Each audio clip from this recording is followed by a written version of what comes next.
Okay. Okay, it's running.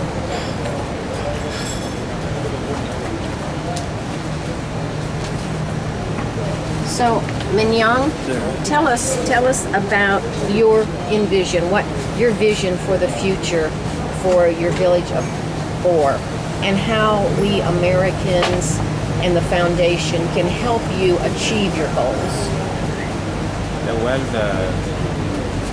My vision for future is to change, is to give the skill that I obtained or acquired in America to the relatives that are still at illiterate stage, those who are still in the cattle camp, those who don't have idea of investing in modern life, those who can only raid and kill as the only way, or those who can make a living out of guns as the only way that they can achieve success.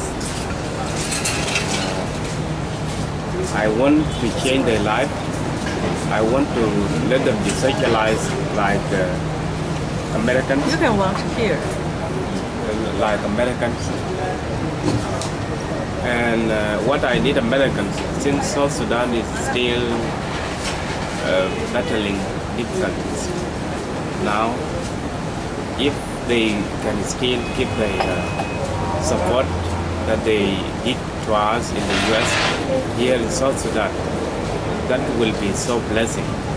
I know everything in America that seems to have no value has value here. The old books, the used book, and all computers,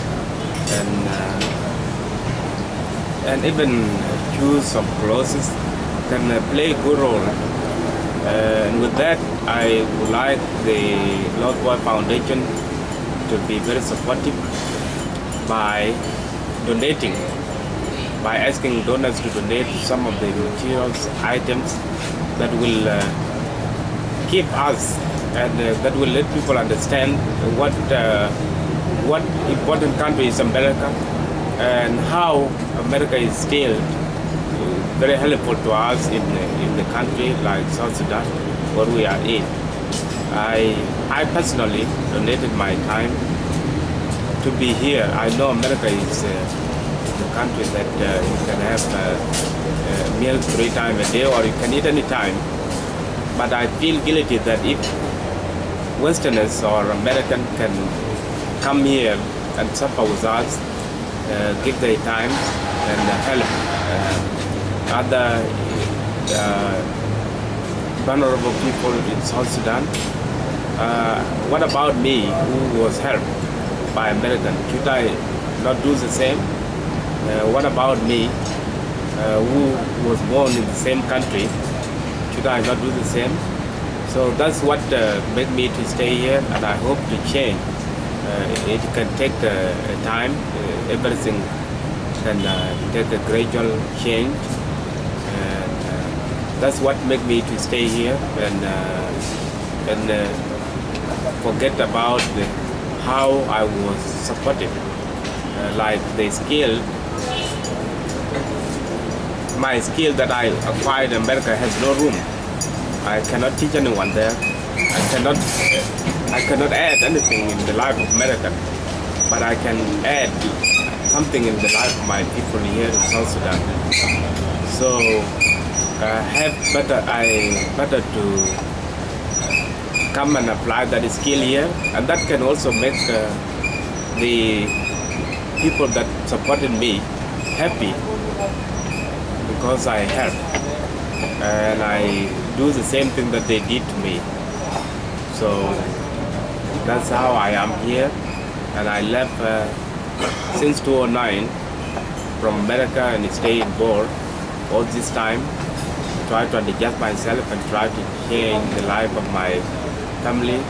I'm the best person to go to school and to go to college in my family, and even within the society that I am, the section that I belong to, all are agrarians, the cattle keepers, the peasants, and I want them to not to stay in the same place all this time since the world is changing.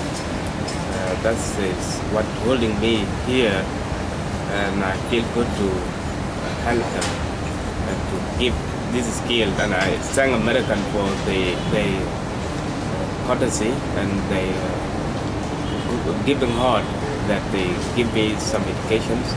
They support me when I was there, and they support now, continuous support. And I also would like them to be very continuous on helping on some project like the one that I suggest now, building of library, children books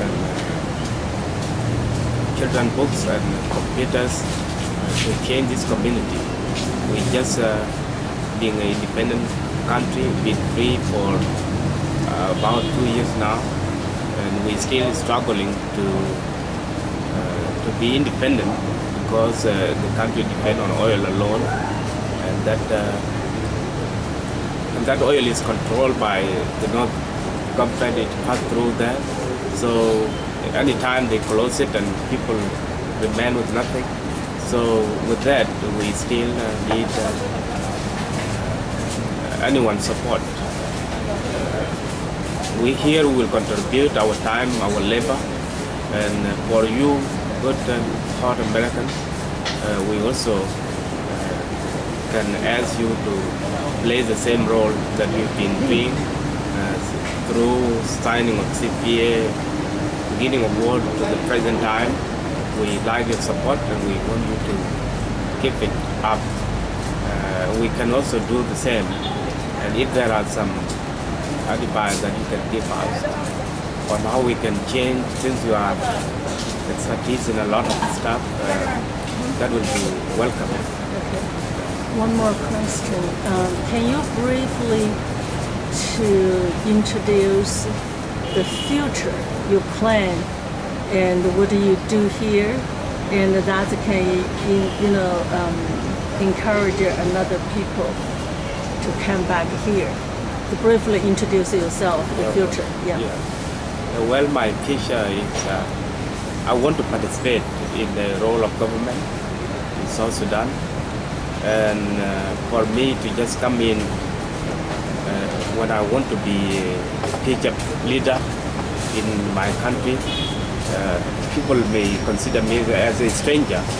I have to incorporate myself. So part of my plan is to acquaint myself to the environment, understand people what they need, and if God planned me to be one of the leaders in the near future, then I'll be able to understand the issues, not just right away from America.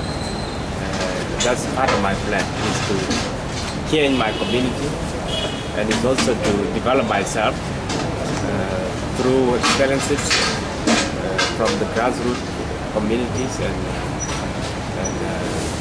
and relate myself with the leaders of South Sudan and understand what challenges they have, and to learn from them too. That's part of my future plan. Maybe politician in the future. Yes, that would be great. That would be great. We only have a couple more minutes, Manyang, and I know you're not feeling well, but if you could just briefly tell us, like, what age you were when you had to flee your village, and so we have a little background on your story, because your story is very important. Yeah, well, I left my village when I was 7. I was born in 1980, and when the war broke out in Bor, the Bor town is the place of is the place where the movement was born, the revolution that lead people to.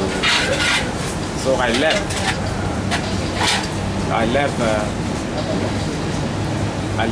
Bor when I was 7 to Ethiopia, and when I spent 4 years in Ethiopia and went to Kenya and spent some more years and went to America when I was 21 years old. So You were 21 when you went to America. yeah, I was 21. So were you in the refugee camp? Did they teach you English? Did you have school there? Did they have a school? Yeah, well, we had a few educated people from level 5, level 4. They were like teenagers that left war together with us. They used to put the cotton, the cotton on the tree and use charcoal as a chalkboard and teach us A, B, C, D. And people have to be asked to write A in that.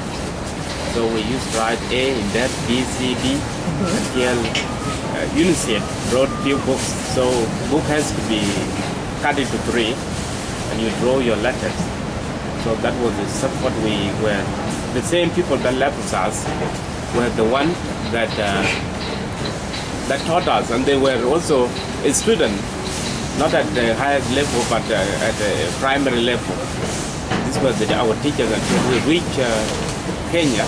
In Kenya, fortunately, UN hired some Kenyan Form 4 leaders and also